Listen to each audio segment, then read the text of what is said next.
Szanowni Państwo, drugi etap konkursu imienia Adysari, a z nami polska sopranistka Małgorzata Pribe. Dzień dobry. Dzień dobry. Jak się Pani czuje podczas tego konkursu? Czy on się Pani zdaniem czymś wyróżnia? Czy ma jakąś specyficzną atmosferę? Jak Pani go odbiera? Jak dla mnie jest bardzo taka domowa atmosfera i sprzyjająca tego, żeby się poczuć dobrze, co uważam jest bardzo ważne na konkursie wokalnym, któremu zawsze towarzyszą wielkie emocje. To jest drugi etap. Po pierwszym etapie już Pani wie, że została Pani zauważona, że została Pani doceniona i bardzo zawsze jestem ciekaw, jak wygląda różnica między tym, jak się Pani czuła przy pierwszym etapie, jak się Pani czuła podczas występu drugiego. Czy ten drugi był łatwiejszy, czy trudniejszy? Znaczy tak, paradoksalnie łatwiejszy jak dla mnie, mimo że repertuar jest większy, może nawet trudniejszy. To zależy, co komisja wybierze oczywiście, ale po pierwszym etapie już ma się jakąś dozę endorfin i takie poczucie, no właśnie, że zostało się zauważonym i że można walczyć dalej.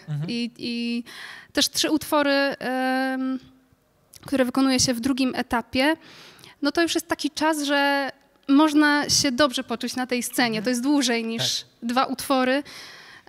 Więc zdecydowanie lepiej się czuję dzisiaj.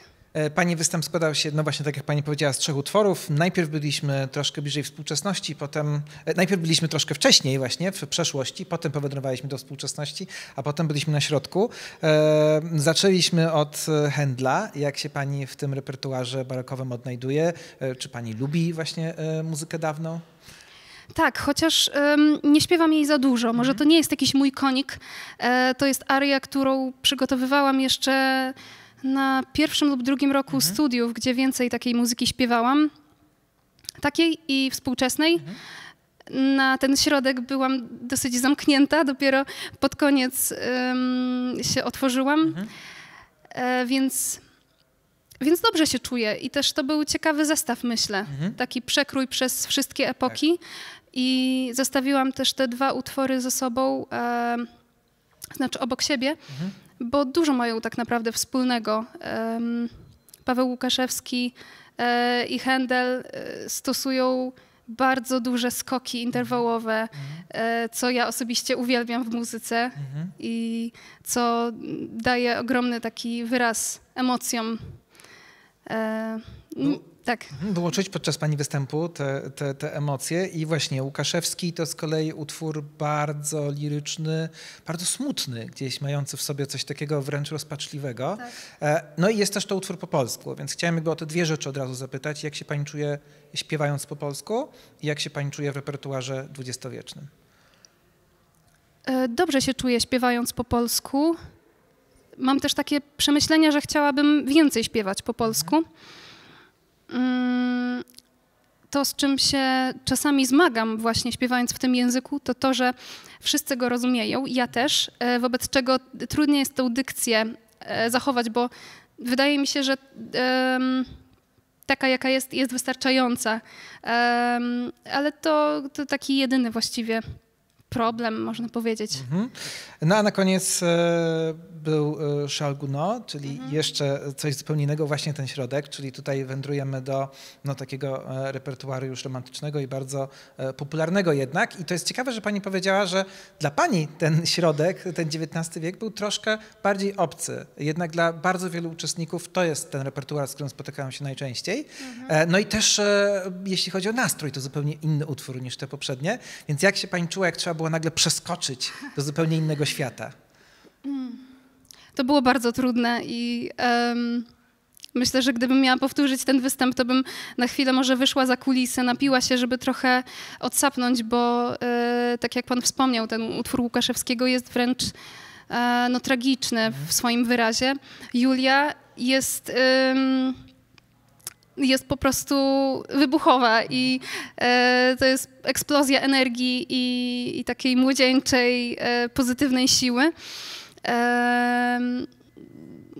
Ja, tak jak wspomniałam, przez jakiś czas byłam zamknięta dosyć na ten repertuar, ale to ze względu na to, że zawsze gdzieś tam swoimi ścieżkami chodziłam i szukałam czegoś, czego nigdy nie słyszałam i zawsze wydawało mi się, że jak wezmę coś, co już wszystkie soprany świata śpiewały, to no to nie będzie to jakieś oryginalne, ale potem jak odkryłam cały ten repertuar, no to się okazało, że to jest tak wokalnie napisane i tak się samo śpiewa, no że zaczęłam to robić.